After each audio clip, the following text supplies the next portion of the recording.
Hey everybody, Papa Wigs here with Wigs. We're going to talk about this week's waiver wire claims. Uh, you know, now that the week's over, everybody's going to be looking at the waiver wire. So we're going to go. Each of us are going to talk about our top five guys. Uh, so here's my five guys in no particular order, um, because I think if you get any of these guys, you're probably in good shape. But the first one is Alan Lazard. Yesterday he obviously stepped up into the number two spot, and he's Rogers' favorite guy. At the time that I pulled this up, he was only on 2% of the teams in sleeper, so you should have a good shot at picking him up. Uh, if nothing else, he might be a great flex option down the road, depending on your team. My next guy is Alex Madison. Madison had a really great game. He's available in 10% of the league, in 10% on sleeper right now. So he's only on 10% of the team. So yeah, on Sunday's game he was really involved in the passing game, and I don't know. It might be I still think Zamir White's going to have a good season, but I think there's going to be games where Madison is going to be definitely involved in the passing game, and he's probably going to be their third down back. That's just my opinion. So not a bad option to have on the bench, if nothing else, for a bye week replacement. My next guy is Tank Bigsby. He he was available for 11. He was only on 11% of the teams at sleeper. Actually, he was out on the field like 32% of the time, but he had 11 or 12 carries, and actually outproduced Etienne in rushing yards. So definitely someone you should think about. And then my last guy here, who I know there's a bunch of other guys, but I'm gonna go with Tyler Johnson. He on sleeper he was on 0 teams as of this morning. Uh, Puka's down for 4 games. Tyler was out there um, when he was out, and he became Stafford's favorite target. I still like Robinson on there as well, but now that Puka's out, I think obviously Cooper Cup's going to be the number one guy, and I think Robinson and Johnson are going to duke it out for number two. I think all three of them are going to be involved. So to me, he's another great pickup that you should look at if you need somebody over the next couple weeks, or if you need somebody to jump in as a flex because you don't have other good options with Puka out. So just keep that in mind. So Wiggs, what about you? For me, if this player is even available still on your waiver wire, definitely Jordan Mason. A lot of people probably picked him on up yesterday if they had CMC on their team, but it wouldn't surprise me if he's maybe out there in quite a few leagues here. I know it says rostered at 58% or 59% there for us right now, but I know yesterday before I looked, it was only at like 30%. So Yeah, he was on my list too, Wiggs. Oh, sorry, I only went over four. Mason was on there, and at the time it was 56% when I yeah, did it.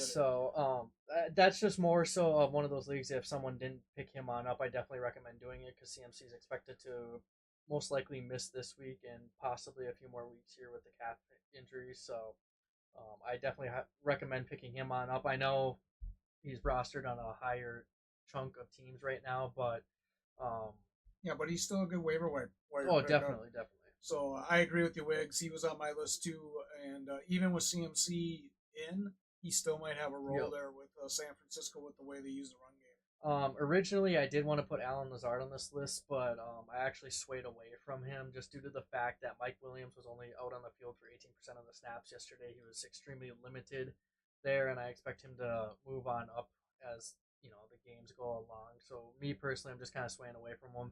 And one of his touchdowns came in jump time towards the end of the game with Tyrod Taylor in and bench players playing on defense. So that's just part of the reason I swayed away from him. But I do like Lazard. You could definitely, try picking him on up because he could fight Mike Williams for that two spot at the receiver. Moving on into my second pick, I agree with you with Tank Bigsby. I think He's made an argument to get more touches in this offense. I know him and ETN split evenly on the ground, but I would love to see him involved a little bit in the passing game as well.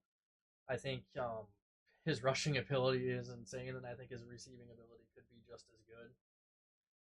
Next for me is Justice Hill.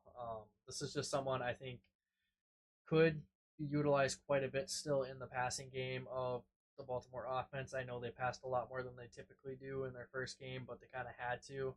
And with the way their offensive line is, I could totally see them passing more than we expect this season because their line looked horrendous while running the ball. It didn't look much better in the passing game, but Lamar in shotgun was able to make some plays there with his legs. So I wouldn't doubt it if we did see a more not like crazy pass heavy offense in the Baltimore camp, but I could totally see them being a little more pass heavy this year than other years prior. And then for me, Demarcus Robinson and Tyler Johnson, both of them I think are both solid options this week, just due to the fact that Puka Nacua is out here and he's going to be out for at least the next month. So I think both those guys are pretty solid options here. They can fill the shoes. I don't know which way it's going to sway, just because we really haven't seen a whole lot outside of what we saw last night. So it's kind of just a gut feeling there for you if you want one or the other.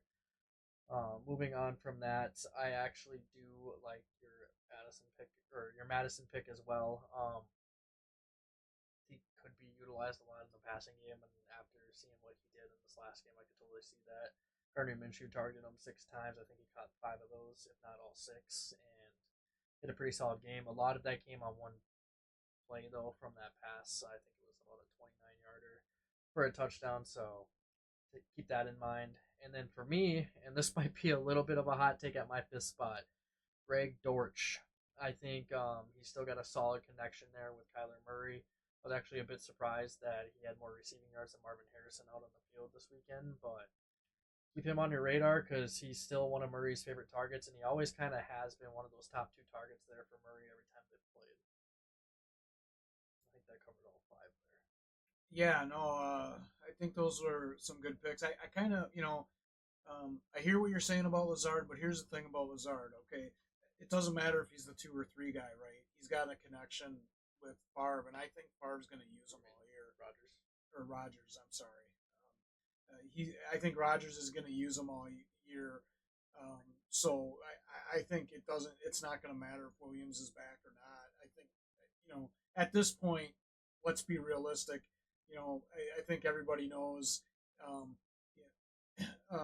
most of the guys you're picking up on waiver wires are probably to either replace somebody that's hurt or you're looking to strengthen your bench. If you're looking to the waiver wire right now already for replacements on your starting lineup, then you're in a tough spot. So to me, these are just guys that are out there to strengthen your bench, to give you some more depth, to potentially replace some guys that are going to be out for a few games like Puka, or CMC and stuff. I mean, I think there is a couple guys here that have the potential to have some good games this year. I think Jordan Mason is definitely a guy that you should definitely get on your bench if you can, because CMC does have a tendency to get hurt. They like to use the run there. He is the number 2 guy because Mitchell's out. So Justice Hill, I agree with Wiggs. I see Hill being really involved in the passing game. I don't know that I think that they ran across a real tough Chris Jones, so I think their offensive line will be fine. But I do agree with Wiggs that Hill is going to be definitely active.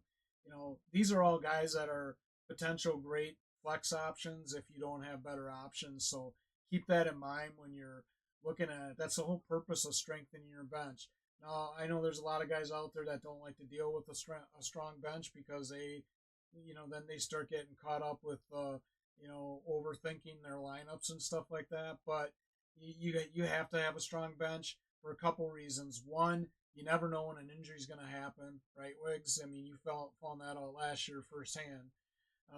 So you never know when an injury is going to happen, and you need somebody on your bench to jump in. And 2, you never know when you're going to need to make a trade. And the stronger your bench, the better opportunity you have to make a trade. That's the way I look at it. You want to strengthen your bench so that if there's a particular position that you know you need to work, you need to strengthen, you have some guys that you could potentially trade. Would you agree, Wiggs? Yeah. On that note, I think we're good. All right. Well, with that, check us out on Fantasy Fools PPR on YouTube. And also, we're out on Snapchat, Instagram, TikTok, X. Share, like, subscribe, and if you like this content, we appreciate any feedback. If you have any questions, don't ever hesitate to reach out. And then until then, see you soon.